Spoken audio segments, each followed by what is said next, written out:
Yo guys, ito na yung part 2. Part 2 na sa may video natin, yung 2 weeks, sorry guys. 2 weeks ako na, hindi na pag-upload. Busy guys, may pasok na kasi.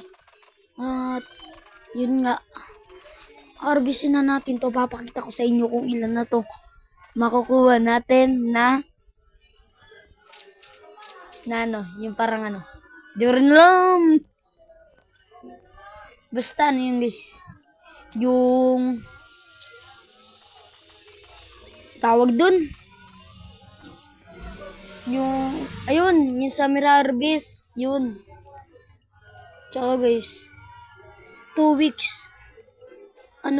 Yung kapon kasi. Ay, nakaraan. Upload guys, upload niya. Yan na.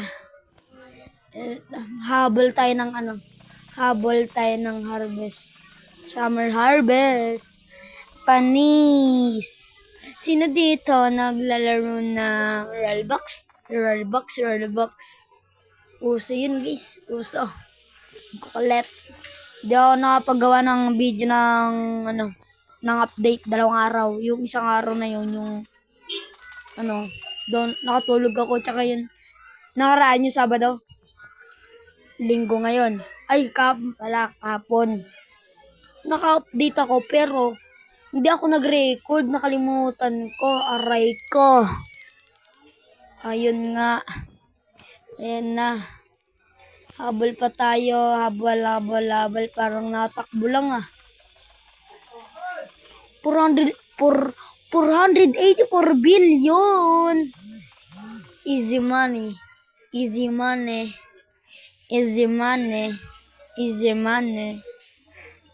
Lagyan ko muna kayo background music guys. Pang!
Alam ko guys, natagalan kayo sa background music natin. Tsaka, alam ko naman na umalis na kayo sa video ko. Tsaka, salamat sa mga nanonood pa rin sa akin dyan kahit ang pangit ko edit. Yun guys, nakuha natin. Ayun na, summer seed pack, reclaimer, blood moon, honey sprinkle, flower seed pack. Oh, ang dami! Ang dami! Hanggang saan ba yan? Hanggang saan ba yan? Di natin nakuha yung kakao. Guys. Hindi ko nakuha yung kakao. Aray mo. Na, maganda. Maganda. Aray ko. Napakalilak. Aray ko. Will carrot. Try natin itong gamitin yung reclaimer. Nangyari? Ay, bawal. Tabi na lang natin yun. Blood Moon Crate. Lagyan natin yung Blood Moon Crate. Yan. Late na tayo sa upload. Oh my God. Yun nga guys. Magpapaalam na ako sa inyo. Bye-bye.